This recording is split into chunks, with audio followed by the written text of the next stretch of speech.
안녕하세요. 국가기술 자격미용사 피부학 및 화장품학의 강태훈입니다. 네, 이번 시간은 화장품학 중에 첫 번째죠. 화장품학 개론에 관해 공부하도록 하겠습니다. 이번 시간의 학습 목차 및 목표인데요. 총 3가지로 구성이 되어 있습니다.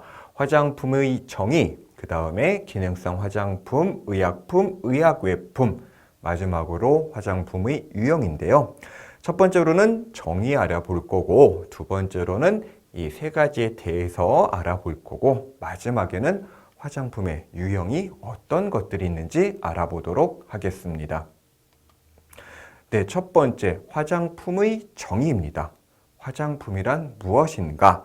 자, 화장품법 제2조 제1항을 기초로 설명을 드리면요. 인체를 청결, 미화하여 매력을 더하고 용모를 밝게 변화시키거나 또는 피부 모발의 건강을 유지 또는 증진하기 위하여 인체, 바르고 문지르거나 뿌리는 등 이와 유사한 방법으로 사용되는 물품으로서 자, 중요한 겁니다. 인체에 대한 작용이 경미한 것이라는 것. 경미한 것을 말한다. 이 경미하다라는 것, 그러니까 인체에 대한 작용이 크지 않다, 강력하지 않다라는 것 알아두시고요.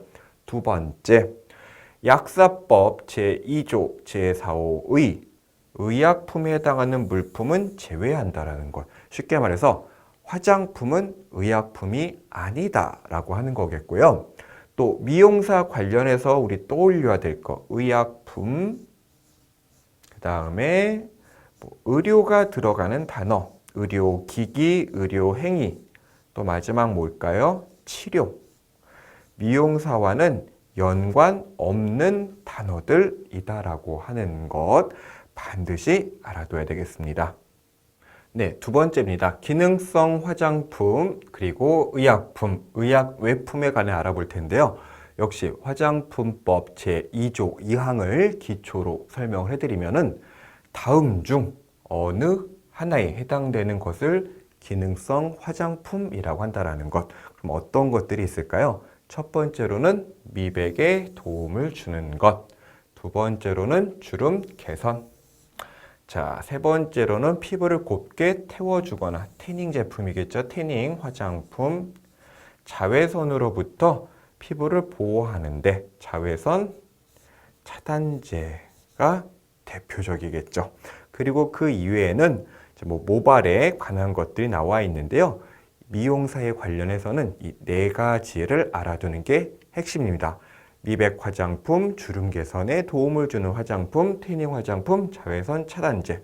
또한 미백하게 되면 떠올려야 될 것은 알부틴, 주름 개선하게 되면 떠올려야 될 것은 레티놀. 함께 알아두시고요.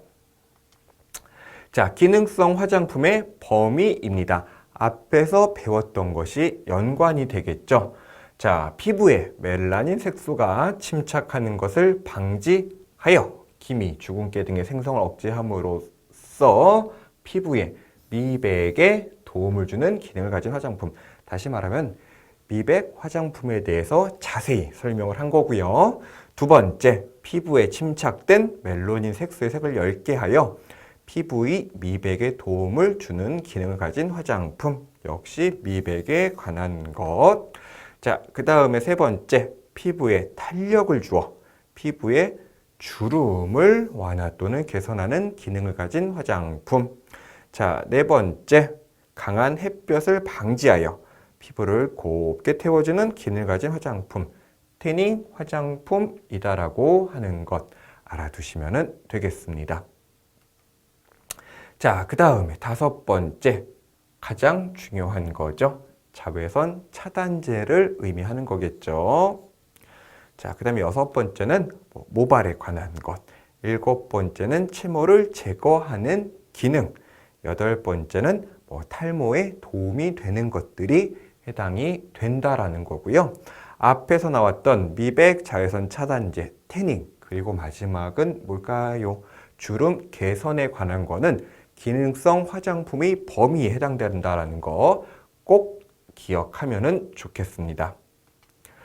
자, 그리고 9번째, 10번째, 11번째죠. 여드름성 피부를 완화하는데, 그 다음에 아토피성 피부로 인한 건조함 등을 완화하는데, 튼살로 인한 붉은 선을 엷게 하는데, 자, 여러분 중요한 건 뭘까요? 어디에도 치료를 한다라는 건 없습니다.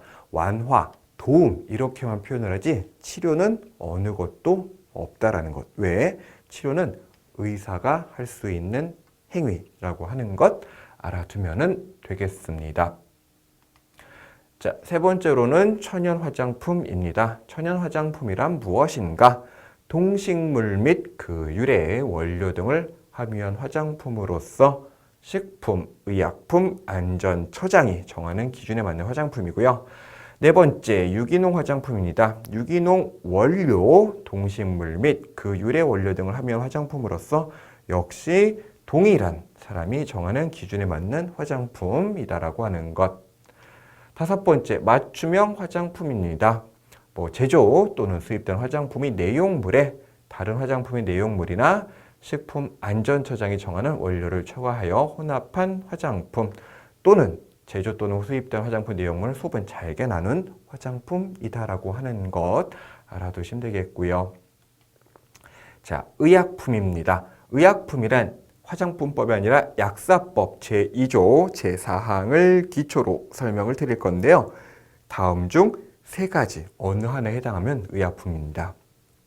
첫 번째, 대한민국 약전에 실린 물품 중 의약외품이 아닌 것. 여기에서 알 수 있는 건 뭘까요? 의약외품과 의약품은 서로 다른 거라고 하는 것. 두 번째로, 사람의 또는 동물의 질병을 진단, 치료, 경감, 처치 또는 예방을 목적으로 사용하는 물품 중 기구, 기계 또는 장치가 아닌 것.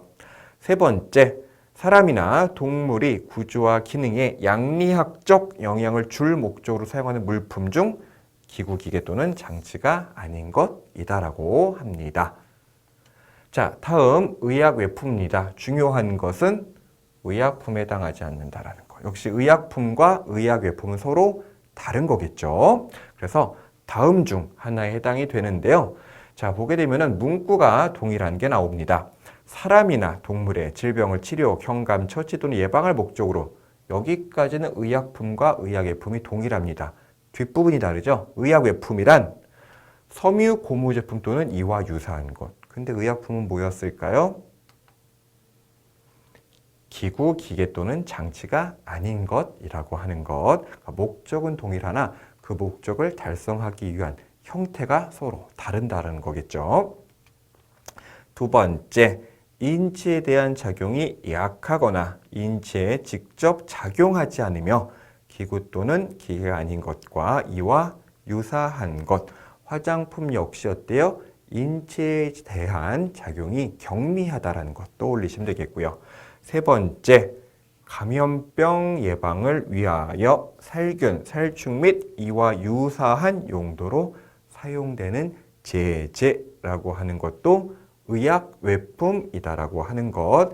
감염병과 의약외품 연결시켜서 알아두면 되겠습니다. 또한 알아두실 거 우리 감염병 부분에서 공부했었죠? 자, 감염병도 병의 한 종류이기 때문에 병의 발생 원인 세 가지, 병인, 환경, 숙주 반드시 기억하면 되겠고요. 두 번째로는 감염병의 전파 6단계를 우리 공부했었죠. 그 단계의 흐름. 세 번째로는 감염병 그 전파 과정의 감수성이란 내용, 면역과 연관이 있었다라는 것도 함께 알아두면 되겠습니다. 자, 화장품의 유형입니다. 화장품법 시행규칙 별표 3을 보게 되면은 자, 다음과 같은 내용이 나와 있습니다. 자, 보시게 되면은 영유아용, 만 3세 이하 어린이용이 사용하는 것, 두 번째 목욕용, 세 번째 인체 세정용, 네 번째 눈 화장용, 다섯 번째 방향용, 여섯 번째 두발 염색용, 일곱 번째 색조, 여덟 번째 두발, 아홉 번째 손 발톱, 열 번째 면도, 11번째 기초, 12번째 채취, 13번째 채모 제거용인데요. 이 화장품이라고 하는 건 이렇게 13가지로 구분이 된다라고 하는 것 한번 보시면 되겠습니다. 네, 그래서 오늘 배운 내용을 토대로 문제를 풀어볼 텐데요. 첫 번째, 감염병 예방을 위하여 살충 및 이와 유사한 용도로 사용되는 것은 의약품이다. 맞을까요? 틀릴까요? 네, 정답은 틀렸습니다. 그럼 무엇일까요? 의약외품이다라고 하는 것. 자, 의약품은 틀렸습니다. 의약외품과 감염병 연결시켜서 알아두시면 되겠고요. 두 번째, 화장품법상 기능성 화장품에 속하지 않는 것은 무엇일까요? 첫 번째 미백, 두 번째 여드름, 세 번째 주름 개선, 네 번째 자외선인데요. 정답은 2번입니다. 왜 2번일까요? 여드름을 치료하기 때문에. 그러니까 여드름 개선 또는 여드름을 완화한다라고 하면 해당이 되지만 치료라는 것은 화장품과 연관이 없다라고 하는 것 알아두시면 되겠습니다. 마지막 문제입니다. 기초 화장품을 사용하는 목적은 무엇일까요? 네, 정답은 세정, 정돈, 보호, 활성이다라고 하는 것. 우리 마지막에 화장품의 유형에 관해 공부를 했었죠. 그 유형이 13가지였는데 그 13가지 중 우리 미용과 연관된 것, 다시 말하게 되면은 헤어, 그 다음에 피부, 그 다음에 메이크업, 그 다음에 네일이죠. 자, 이 4가지에 관련된 공통된 제품들은 우리가 뒤에 부분에서 각각에 대해 자세히 알아보도록 하겠습니다. 그래서 기초 화장품의 목적 알아두시고요. 자, 오늘 배운 내용입니다. 첫 번째, 의약품에 해당하는 물품은 화장품에서 제외한다는 것. 두 번째, 중요합니다. 기능성 화장품의 종류 반드시 알아두시고요. 미백하게 되면은 떠올려야 될 거 알부틴, 주름 개선, 레티놀. 자, 그 다음에 화장품 종류에는 기초, 색조, 바디, 방향 등 총 13가지로 구성이 되어 있다는 것 알아두시면 되겠습니다. 네, 이번 시간은 여기까지고요. 다음 시간에는 두 번째죠. 화장품 제조에 관해 공부하도록 하겠습니다. 학습자 여러분 수고하셨습니다.